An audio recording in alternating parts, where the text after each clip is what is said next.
بسم اللہ الرحمن الرحیم۔ السلام علیکم دوستو، دنیا بھر کی خبروں میں آج آپ سنیں گے، لیکن اس سے پہلے اگر ہو سکے تو لائک اور سبسکرائب کا بٹن ضرور دبا لیں۔ شکریہ۔ ایران کی بری فوج کے کمانڈر نے کہا ہے کہ نظام اسلامی ایران کے پاس کہنے کو بہت کچھ ہے اور یقین کے ساتھ کہا جا سکتا ہے کہ دنیا کا کوئی بھی فیصلہ ایران کی شرکت کے بغیر نہیں ہو سکتا۔ ان کا کہنا تھا کہ محرم کے مہینے میں ہمارے دل شہداء کے نور سے روشن ہو جاتے ہیں۔ ایران کے شہداء اسلام، قرآن، ملک کی حاکمیت اور حریم امامت اور ولایت کے تحفظ کی راہ میں شہید ہوئے اور انہوں نے اپنے لیے شہادت اور نجات کا راستہ چنا۔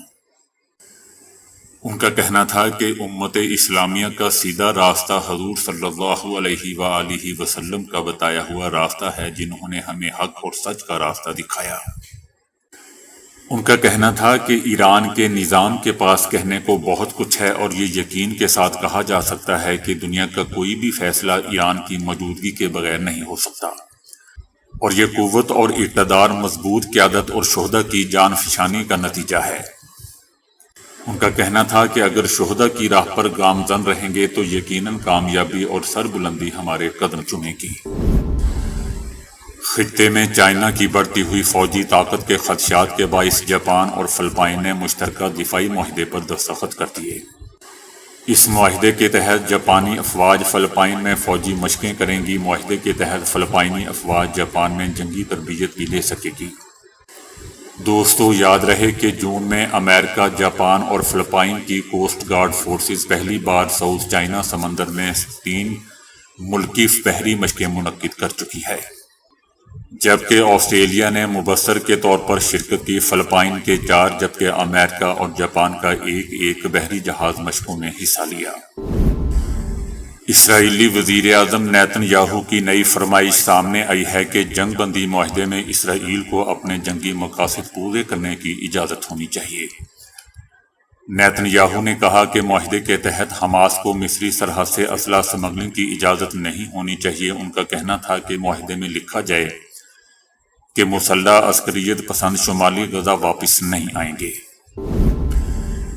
ایران نے عرب لیگ کے جھوٹے دعووں کے بعد اقوام متحدہ کی سلامتی کونسل کو احتجاجی مراسلہ بھیجا ہے۔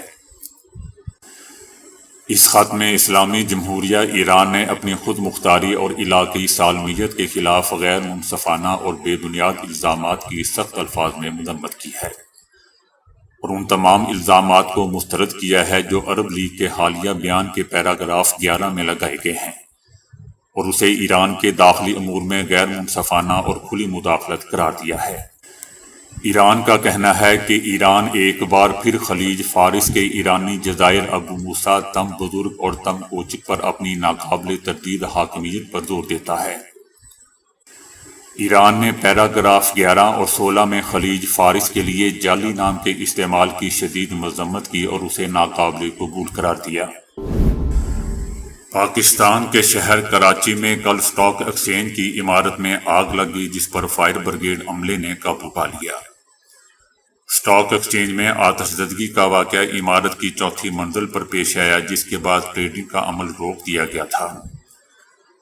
آتش زدگی کی اطلاع ملتے ہی آگ پر قابو آنے لیے فائر بریگیڈ کی گاڑیاں اور ٹیمیں فوری طور پر روانہ کر دی گئی تھیں، جنہوں نے 1 گھنٹے کی جدوجہد کے بعد عمارت کی 4تھی منزل پر لگی آگ پر قابو پا لیا، جس کے بعد ٹریڈنگ بحال کر دی گئی۔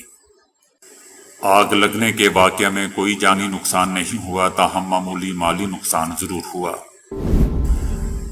امریکہ نے ایران کے صدارتی انتخابات کے نتائج پر اپنے پہلے رد عمل میں اپنے مداخلت پسندانہ بیان میں اس بات کا دعویٰ کیا ہے کہ ایران میں انتخابات آزادانہ اور منصفانہ نہیں ہوتے، اور ایران کے صدارتی انتخابات کے نتائج سے ایران کے بارے میں امریکہ کے رویے پر کوئی اثر نہیں پڑے گا۔ امریکہ کا کہنا ہے کہ نتائج کے مطابق اچھے خاصے ایرانیوں نے ان انتخابات میں شرکت نہ کرنے کا فیصلہ کیا، اور امریکی حکومت ہرگز اس بات کی توقع نہیں رکھتی کہ ان انتخابات کے نتائج سے ایران جس راستے پر چل رہا ہے اس میں کوئی بنیادی تبدیلی آئے گی یا انسانی حقوق کا احترام ہوگا۔ امریکہ کا کہنا ہے کہ ایران کے انتخابات کے نتائج سے ایران کے سلسلے میں ہمارا رویہ تبدیل نہیں ہوگا اور ہمیں اس بات پر تشویش ہے کہ ایران کے رویے میں کوئی تبدیلی نہیں آئی۔ امریکی دفتر خارجہ کا کہنا ہے کہ ہم اس پوزیشن میں نہیں ہیں کہ ایران کے صدارتی انتخابات میں عوام کی شرکت کا اندازہ لگائیں۔ یہ کہا جا سکتا ہے کہ ایران کی جانب سے جو اعداد و شمار بیان کیے جاتے ہیں وہ اعلان کیے جانے والے تمام اعداد و شمار کی طرح قابل اعتبار نہیں ہوتے۔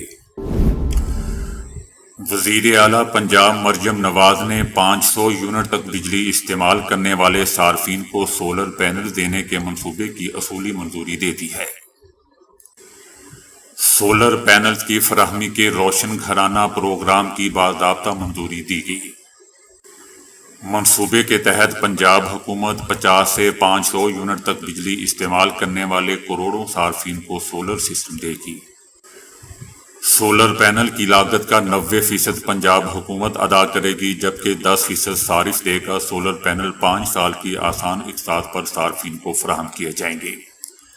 سردیوں میں سولر پینل کی قسط نسبتاً کم ہوگی۔ چائنا میں سائنسدانوں کا کہنا ہے کہ پودوں کی ایک قسم مریخ کے کاربن ڈائی آکسائیڈ سے بھرپور ماحول کو سانس لیے جانے والے آکسیجن کے ماحول میں بدل سکتی ہے۔ تجربہ گاہوں میں کیے جانے والے تجربوں میں معلوم ہوا ہے کہ یہ پودا جما دینے والے درجہ حرارت اور مہلک شعاع جو کہ مریخ کی سرزمین کی عمومی کیفیات ہیں اس میں بھی زندہ رہ سکتا ہے۔ سائنسدانوں کا کہنا ہے کہ اگر مریخ پر اس پودے کو پھیلا دیا جائے تو عین ممکن ہے کہ سیارے کی کاربن ڈائی آکسائیڈ کو آکسیجن میں بدل کر ایسا ماحول بنایا جا سکے جس میں سانس لی جا سکے۔ مریخ کی سرزمین کو بدلنے میں درپیش متعدد رکاوٹوں میں دوستو ایک اس کا ماحول ہے۔ مریخ کا 95% ماحول کاربن ڈائی آکسائیڈ سے بنا ہوا ہے اور یہ مقدار انسانوں کے سانس لینے کے لیے بہت زیادہ ہے۔ وزیر اعظم شہباز شریف کا کہنا ہے کہ ملک کی بہتری کے لیے سخت فیصلے کر رہے ہیں۔ دوبارہ IMF کے پاس گئے تو ڈوب مرنے کا مقام ہوگا۔ کڑوے فیصلے نہ کیے تو 3 سال بعد بھی IMF کے پاس جانا ہوگا۔ وزیر اعظم شہباز شریف کا کہنا تھا کہ بلوچستان کے تمام 28,000 ٹیوب ویلز کو 3 ماہ میں سولر سسٹم پر منتقل کر دیں گے، جس پر 55 ارب کی لاگت آئے گی۔ اگلے مرحلے میں ملک بھر کے 10 لاکھ ٹیوب ویلز کو سولر پر منتقل کریں گے۔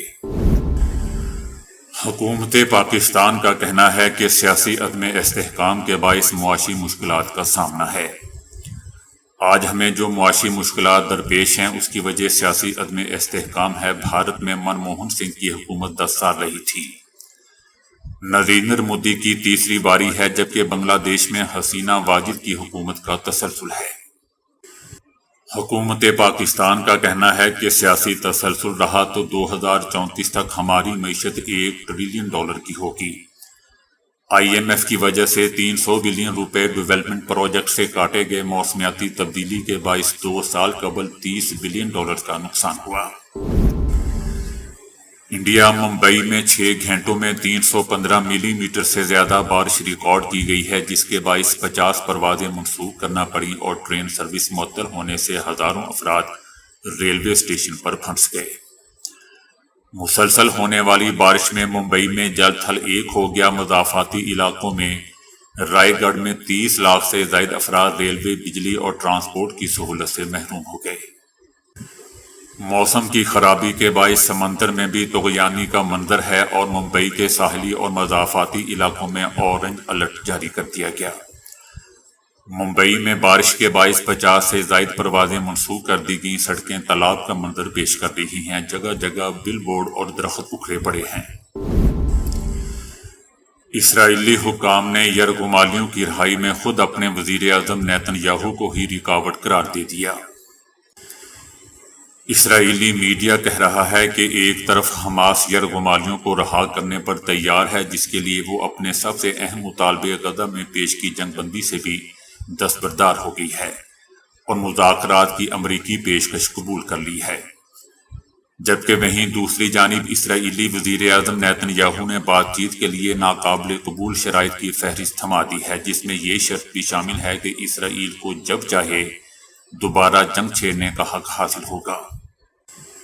اسرائیلی میڈیا کے مطابق اسرائیلی سیکیورٹی حکام اور ثالثوں نے وزیر اعظم پر یرغمالیوں کی رہائی کے معاہدے کے امکان کو جان بوجھ کر سبوتاژ کرنے کا الزام لگایا ہے۔ اسرائیلی سیکیورٹی ایجنسی شاباگ کے سربراہ کی قیادت میں مذاکراتی ٹیم یرغمالیوں سے جنگ بندی کے معاہدے پر بات چیت کے لیے قاہرہ روانہ ہونے والی ہے۔